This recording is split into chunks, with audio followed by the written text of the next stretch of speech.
Alright, so I did say I was going to talk a little bit about the CLG drama that just happened recently. Obviously, I just coached these guys. Let me preface this with, I don't really want to talk about what happened before I got on the team. I don't know the details. I actually just have no idea.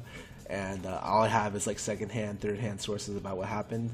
And I don't really want to talk about it. It's just like, I wasn't invested in the team when they had Hotshot or like George or like Nian. Like, I have no idea what happened there. All I can really say is about my experiences when I was with the team. So just the last split, okay? That's the forward, I guess, before I go into this. So let me think a little bit about. I think everyone wants to be is coming up to me and they're just like, do you think Link's side of the story is right or Double's side of the story is right? And to be quite frank, I think both of them have pretty honest opinions about certain things. I think that, yeah, it just shows like, I guess, two sides of the same coin kind of deal. But what's more important than like what's right and what's wrong is more like, I think that they just had really incompatible mentalities about how to play the game. And the real big thing is, I think Link just got really frustrated with how. Oh no, let me also say that I'm obviously a little bit more closer. I'm closer with Link than I am with Peter. And even though I like Peter, that I just should say that before I say anything else. This isn't gonna be an unbiased like approximation. It's gonna be biased because this is from like my side, I guess. But the way I see it is that when I was playing with them, I heard beforehand that Link like maybe wasn't that motivated to split before due to extenuating circumstances, and neither was like the rest of the team. So I didn't care about any of that. So I got on the team, and I felt that of all the people who tried the hardest on the team were Link and Zion. Everyone else, you know, didn't try as hard. And that didn't mean it didn't put in effort. It just means that like those two definitely stood out in the amount of things that they did. Link especially, you know, when he's like, yeah, he did pick spans, like he looked at more regional VODs than the support staff. Like he actually stayed up super late at night to watch a lot of different regional VODs. He watched Korean solo queue all the time. He helped with rotations, with shot calling. He also helped with out of scrim focus as well as in scrim focus as well, and so he did like a really good job of being like, it felt like for me when I was in there, I felt that Link was the most improved person in terms of motivation. So he always made it so that like I felt that he was the most motivated.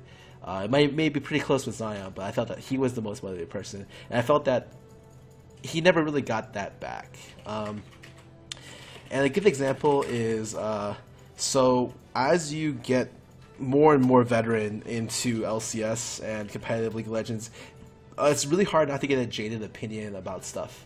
And I think that, you know, I think that if you're a professional League of Legends player, you should eat, sleep, and breathe League of Legends.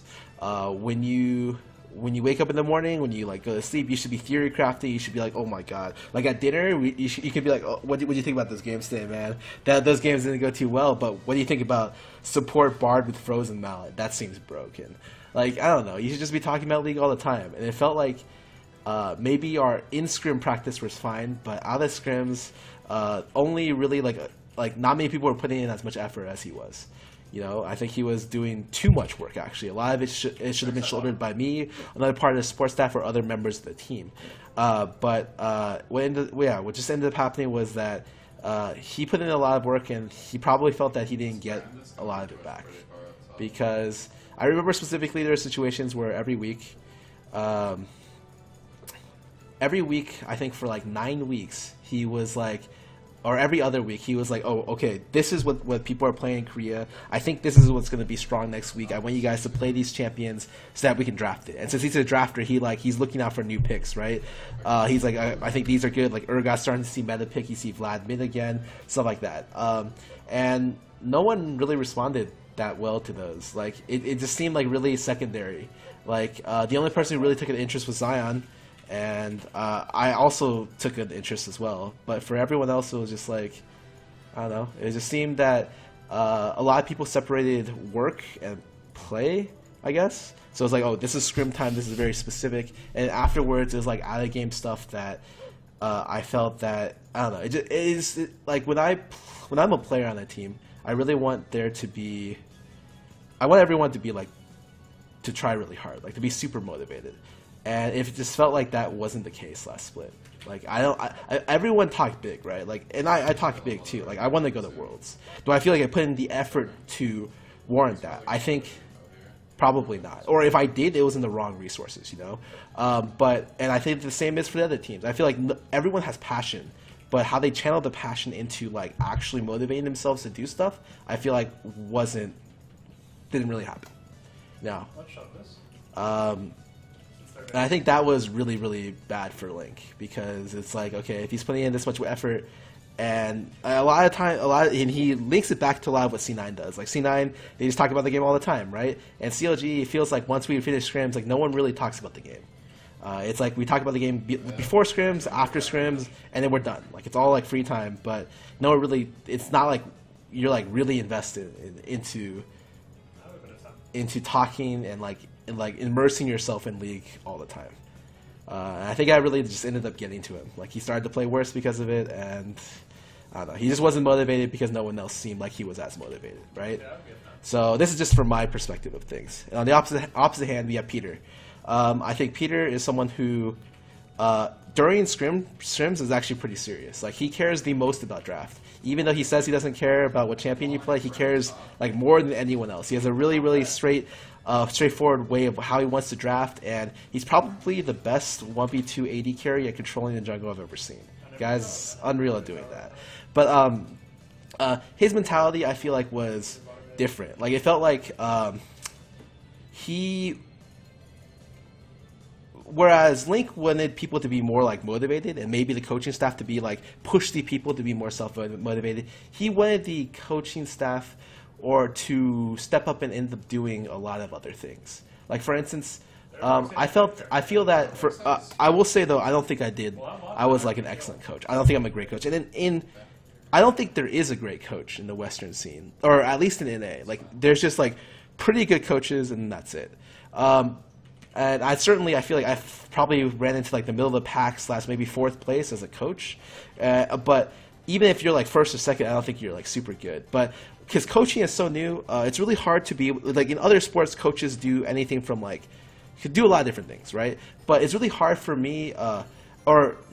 Sorry, let me move back a little bit. I think what Peter wants is he wants someone in the coaching position to essentially tell everyone what they have to do.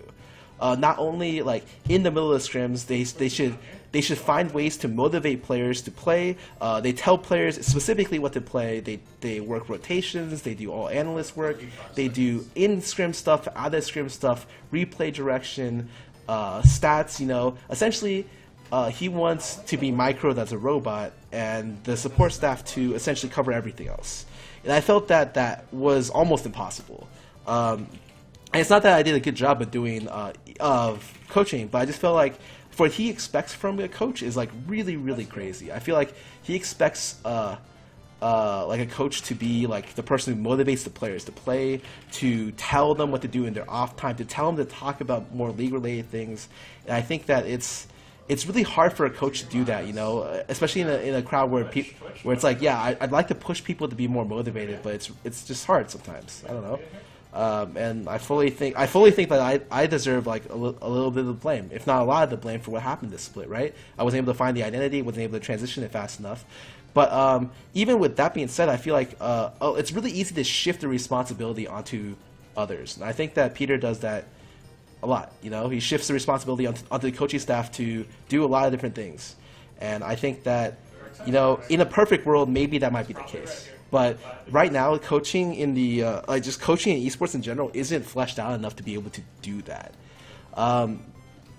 and so I feel like that's where the disconnect comes from. Where I feel like Link wants people to be super passionate, super motivated by themselves, and Peter wants like the motivation to come like essentially for the support staff to tell everyone what to do, including him. I think that's where the clash comes. Like the support staff not only should be the ones who in-game, out-of-game scrim stuff, they should also do essentially like some manager duties, conflict resolvement. They should be like the bad guy, right, for arguments. Like he specifically said that before, and they should be like, I don't know, also the smartest person, which is just a lot to ask for. I think like maybe that person's out there, but I don't know of that person. So that's where I thought that the big clash came in, you know, and yeah. That's pretty much what I think about that. In terms of, oh god, there's something else I wanted to talk about, but For what? For the cell. it's not that Double Lift doesn't have intrinsic motivation. I think he feels like he's the most motivated person on the team. But you know, when I say there's a big difference between saying you're like super motivated and actually doing it. So for him, like, it's hard for, I don't know, like for Link, the motivation also came from helping out everyone on the team. And for Peter, it's harder for him to do that. Like, he doesn't have the ability to see how to do that. So it's a very narrow his scope of like how to like really step up, you know. It's like, okay, well, he's got to step up. He's got to be the one who talks more, communicates more, stuff like that. But with Link, it's like, I'm going to step up. He's like, I'm going to make it so everyone else on my team can play better. And I think he had a better idea of how to create a team and to do those kind of things than Peter did. But it's true. I think both of them improved a lot on both their aspects. Like Peter, I agree, wasn't a great teammate, but he improved a lot from the start of the split to like the middle/end. And Link also, I heard, wasn't a great teammate beforehand, and he improved a lot as well. Like if it was the first split together, I think they both would have been fine with each other. But they've been together for so long, they have so much history that it's super hard for them to really.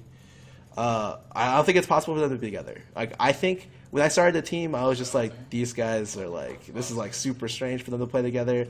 And you know, maybe if I was more authoritative, I could have like taken it under control. I could have been like, all right, you guys shut the hell up. But it's just hard, you know. It really is, especially when players lose respect for you as a coach. It's just like, I feel like a lot of what you have in terms of resources, or a lot of what I had in terms of resources was, I don't know, maybe I just misused resources. We'll just go with that. Yeah, I think so. The clash of like, I guess, management styles between the two was just too big, and since I guess they both, it's whatever. They interacting in game was really hard for them, so I knew going into this split one of them had to go. Like that's how I thought. Like immediately, like I stepped down, I was like, one of these guys is gonna be gone. But I didn't say anything, and Tony didn't say anything, so I don't know. I thought it was gonna be interesting. I don't think Peter's a bad guy. It's just like I don't think Link's a bad guy. You know, I think they're just on the same team, and it didn't work out. I think, though, for Peter to win, he has to find a way to... Peter's biggest weakness is the fact that he lacks empathy. So it's really, really hard for him to connect with people because he's just not that empathetic. Like, he just doesn't... Like, he's not empathetic, and... that's why it's easy for there to be conflict to be spun up, and he's done a lot to improve it. But that's just probably the thing where if he doesn't do that and the coach doesn't step in to manage inner team relationships, then it's going to be really hard to be on a team with him. And then Link, I think that you know, he also had problems in terms of how he like, I guess, interacted with people as well. Like sometimes it was really not productive either. And so the most important thing for those players, I feel, was just that a coach, like there needs to be someone in the middle to handle the interpersonal or inter team stuff.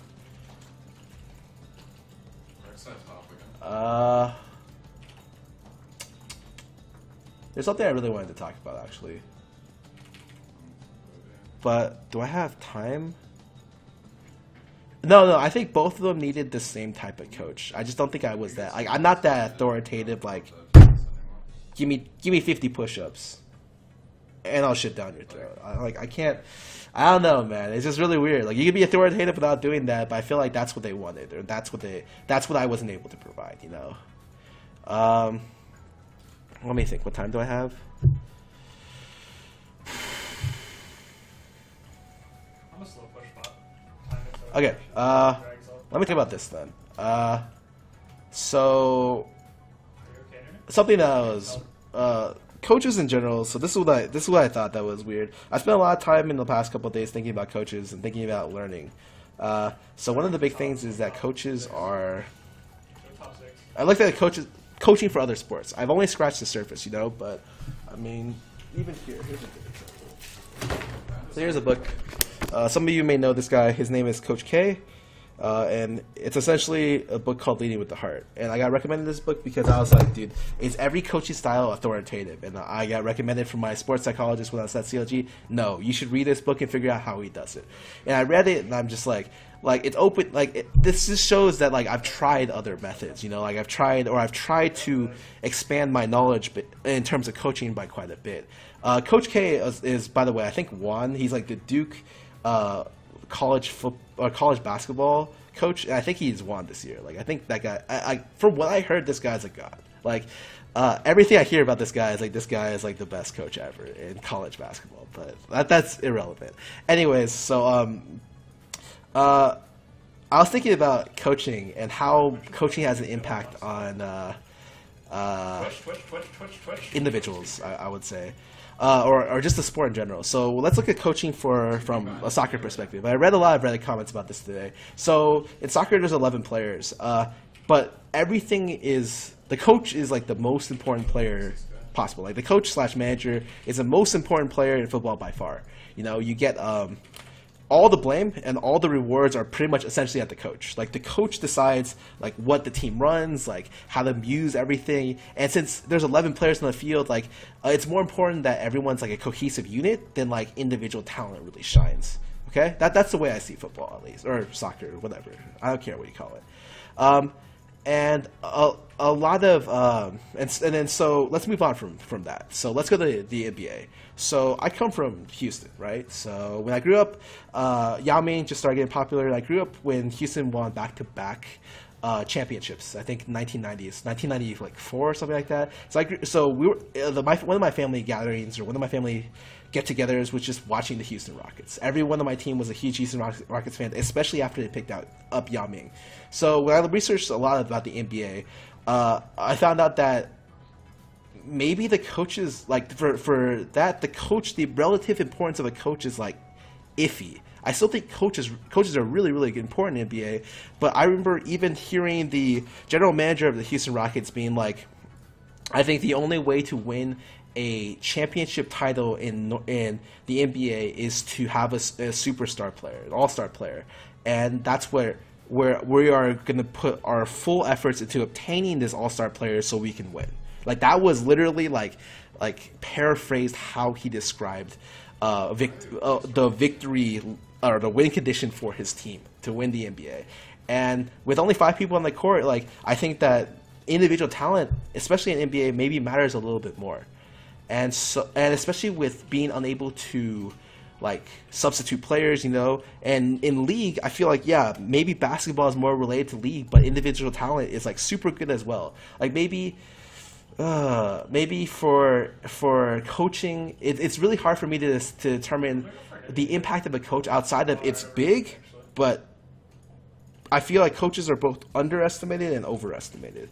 And I don't know how much coaching really pertains in this genre, you know? Yeah. So that's the first thing I wanted to say. I feel like coaching in general, it's really underdeveloped in esports, and everyone knows that. But people don't understand, how does coaching develop in other industries? Well, you have a mentor, right? You have someone who teaches you how to coach. You know, let's take Popovich as an example. Like, yeah, if you want to learn how to be like a great coach, like you want to be, I think he's an NBA coach for like the Spurs. I don't even remember who they coach. It's like, yeah, San Antonio Spurs, I'm pretty sure. You mentor under him for a couple of years, and then you become your own coach. Like, he teaches you what to do. Additionally, there's coaching seminars every year. So you go to coaching seminars, and you have leaders, like Coach K did one of these seminars. Leaders of coaches around the world that come together and teach you or like tell you what works, and for you to be able to ask questions like, what happens when this happens? What happens when that happens? You know, I think coaching is way more developed in other areas. In esports, like, I don't fault coaches for not being that great. You know, I think because there's a huge way or like a very long way to the finish line for esports coaching. Okay. Yeah, sure, and maybe Coma and Reaper are the best examples of coaches right now, but do you really think they're at the level of Popovich in terms of coaching? I don't even think so. I think they're super good, but only in a league terms. I think they're very small fish. You know, when you have people who win back-to-back NBA championships, have won Coach of the Year multiple times, I think you can look toward that and be like, that guy is a great coach. And you look toward Coma and you're like, I think this guy's a really good coach. Aaron, I think this guy's a great coach, possibly the best coach in the world, but in their respective field, right? Just something to think about. So on top of that, I'm going to move a little bit on to what I think is important in terms of learning. So I think as you get older and as you become like an LCS, like an LCS veteran or like a pro League of Legends player, I think it's really hard to learn. You know, I think when you're younger, you learn. You don't have solidified ideas of what a great, like, you don't have solidified ideas about how to play the game. But as you become older, like, it gets ingrained into you. Like, you have to 2v2, 1v1. You have to play these specific champions. These are the meta picks. You have to get good at them. Everyone else is playing them. You're doing this. Like, how you lane, how you do it, it's all very systematic after a while. And I feel like that's the way you break away from that, or one of the ways you break away from that is by this is gonna sound stupid, but like, you know how when you become a great coach, like you mentor under a great coach, right? If you want to learn to be a good coach, I think having like a student teacher relationship with a worse player or another player will helps a lot, especially in terms of veterans, for you to become a better player. Because I feel like the process of learning, especially as you learn more and more, is just reevaluating your fundamentals. A good example is this is like, okay, well, how did I learn how to lane with Diana? First, I talked about this yesterday. First, I was like, let's just shove in every match, because I had no idea what I'm doing. And then after that, I was like, okay, let's just shove in range matchups that can't shove very well. But in melee matchups, I probably shouldn't do that because I'm going to get ganked, and he can freeze the wave in front of my turret. Okay, that's great. And then afterwards, I was like, well, I can do Wraith Camp. So if I do Wraith Camp and then do this, it's good. And then I start reevaluating what's good. And then one time, I think I got to the point where I shouldn't shove, especially if I don't have the early pressure jungler. So notice how it starts with me shoving every time. Then I don't shove because of this, then I do shove because of that, then I don't shove because of this. Like, there's multiple different factors. You keep reevaluating your fundamentals on what you want in that specific area. And I think it's really hard to reevaluate your fundamentals if you're older, because you don't know what you're already kind of locked into what you know, and you don't know what you're not, you're not questioning. And that's where like a younger person comes in, or like I don't want to say a more hungry person, but just a younger person comes in and he's like, he can ask you, like, why do you do that, man? Why do you shove at level 3 every time? Like, why do you back at why are you back on this wave? Oh, it's because the cannon wave's coming up, you know? You only miss 4 CS to be back on this wave. And being able to explain that and being able to teach someone this not only teaches you about, I guess, respect, like, authority and, like, all that stuff, it also teaches you how to, like, teach yourself. Like, if you teach someone something, I feel like that means you have mastery of something, of that specific thing. And so I think that's where B teams should come in, because I think B teams can fill that spot very, very easily from the challenger scene. It's something that we almost tried to do at the very end of CLG, but it was just too late. This split. And I think that's really interesting. I think that's something that players can do to consistently use to become better. Like, I feel like not only do they become better players off of this method, but they also become better people, if that makes sense. Like, they'd be like more intelligent and like understand socially, like, interaction between individuals. Anyways, I don't want to take up too much time about this kind of stuff, but it's just the kind of stuff I've been thinking about. I don't know what process or how to implement the idea that I just stated, but it's just something that I've been thinking about a lot. And, you know, maybe I'll pick up someone that I feel like I can teach, and hopefully I can learn as well, you know, at the same time. Because I'm in that area where it's like, it's hard for me to reevaluate fundamentals without being very, very critical of myself. And it's very easy to just take a second hand or second opinion on that for me. Anyways, I've said a lot already, guys. So I don't want to turn this into like just me saying stuff kind of things. It's just something that's been on my mind for a little bit, both the link things and the other stuff. So I'm going to play some ads, and I'll see you guys in 3 minutes and then on the turn off my stream, okay? I'll be back. Rex up?